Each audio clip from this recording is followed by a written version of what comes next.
Hi guys, for today's video is a night in my life. Kasi hindi naman to gabi, so hindi pwedeng tawagin a day in my life. So a night in my life ang dapat natin itawag dito. So bago natin umpisa ng ating video ay mag-intro muna tayo.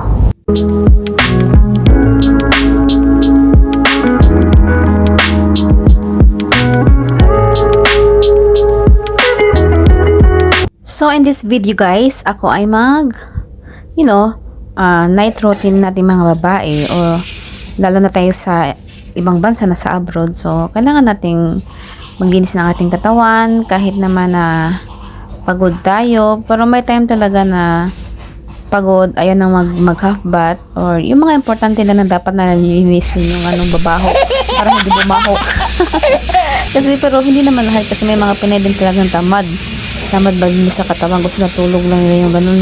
Pero depende din yan sa mga babae o sa mga Pinayhan na nasa abroad na malinis talaga sa katawan. Hindi lahat, hindi ko sinasabing lahat, kasi meron talaga mga dugyuti na mga babae o Pinay na nasa abroad. So ayan, kasi nga matutulog na ako guys, o linisan na natin yung bunganga, mukha, magpalit ng cheche boreche para hindi tayo para masarap yung tulog natin ba. So ayan, pagkatapos ko mag toothbrush ay hinilamusan ko na yung aking mukha. Yung ginagamit ko na talaga since high school pa ako, yung Pond's cream. Wow! Na day tsaka night. Pero nung high school talaga guys, hindi ako gumagamit ng night cream. Day cream lang talagang ginagamit ko. Tapos yung facial foam or facial wash, yun lang ang ginagamit ko. Pero dito, kasi nabibili ko naman yung pang night cream, pero minsan wala akong extra, minsan naubusan ng pera. Ganyan. Day cream na lang ang ginagamit ko. So okay naman, at least lang hindi lang tayo yung over na taghiyawa talaga sa mukha. Pero hindi naman ako taghiyawatin eh. Pag nai-stress lang ako, lumalabas talaga sila. Ngayon, pero nung teenager, hindi talaga ako wala talaga akong taghiyawat. Ngayon lang na andito ako sa abroad, yung naglalabasan na sila. Or minsan pag naririgla ako, lumalabas sa tag-isa, yung tag-dalawa, yun lang. Hindi yung talagang buong mukha is magkakataghiyawat, kaya hindi ganon.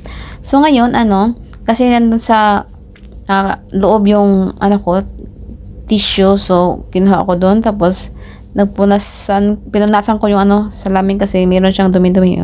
So pagkatapos ko magpunas guys, so ayan, pagkatapos ko mag-CR, so ayan na, nagbihis na ako ng damit, tsaka yung mga chiche boreche, nagbihis na ako, hinugasan ko na yung chiche boreche ko. Oh my God! So ayun, na tayo, magpajama na para makapag-relax na tayo kasi bukas ay may work pa. So pagkatapos ko dyan guys, medyo hindi pa kasi ako inaantok, so muni-muni muna tayo at medyo nagugutom din ako. Ang dinala ko lang baon dito sa kwarto ko is yung Leban yogurt lang iniinom ko. Tapos akong kumain guys dito, pero yun nga, may time kasi na naghanap ng pagkain yung ko sikmura ko, kaya minsan Leban, pwede na din yan. Leban kung sa Arabic is Leban, pero sa yan, yogurt yan sa atin. So yan, at pang pang tawid gutom ko lang naman kasi yan kasi kumain ako Siyempre, wag masyadong busog pag natulog kasi hindi rin naman maganda.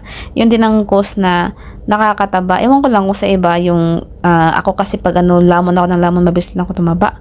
Kaya hindi ako pwedeng lamon ng lamon. Kailangan kong kontrolin yung sarili ko kasi ang bilis kong tumaba at saka ang hirap pumayat. Yun ang mga problema sa akin, lalo na pag palakain. So ayan, medyo i-relax ko muna, i-recycle ko muna yung iniinom ko na yogurt. Tapos meron din naman akong dyan panggamit na nagtiti kasi ako ng vitamins din kasi mahilig ako magpuyat guys talaga. Minsan ang tulog ko sa alauna or else dos na, minsan pang alas 4 yung yung wala pa akong vitamins, talagang ganun ang ginagawa ko talaga. So ngayon, iniinom ko na yung tiniti ko na vitamins, yung Glutathione Collagen Glow Gummies siya, or gummy. Yun, ang sarap niya guys. Hindi siya lasang yung parang di ba yung mga ibang vitamins may lasang gamot talaga. Ito wala siya, para siyang para lang talagang normal na candy, yung ganun, kaya ang sarap niyang nguyain. Hindi siya nakakasawa, pero hindi mo siya pwedeng mag-take ka dito ng sa isang araw ng 4, hindi baka ma-overdose tayo. Kasi syempre may ano yan may dosage yan Kaya ang ginagawa ko lang nito is tinitake ko lang siya 2 gummies everyday daily yan. Kung gusto mo mag-take ng 1 sa umaga, then take ka din sa gabi isa sa 2 na. Or pwede din sa umaga kung gusto mo mag-take ng 2 sa umaga, okay na yun. Or gabi wag na, mga ganyan kasi. Pero iba naman kasi over yung na gamit nila baka kaya minsan ewan ko kung may mga na sila na ang tawag doon. Hindi naman infection, pero mga side effects yung mga ganun. Kaya ako tinatansya ko lang talaga. Nung una kong gamit nito, ang tinitake ko siya is mga umaga isa or 2 pala yun, tapos isa sa gabi. Tapos, ay Diyos ko guys, alam mo yung effect, talagang inaantok ako, parang hinihila yung katawan ko sa parang gusto kong matulog talaga yung mga ganun. So, kaya, 1 week kong ginawa yung ganun ginawa ko isa sa umaga, tapos isa sa gabi yung mga ganun. Pero yun nga, talagang hinihila ako sa antok, kaya ang ginagawa ko pagkatapos kong gumamit ng 1 week niyan, so, kada gabi na ako gumagamit, nagte-take na ako every night ng 2 gummies.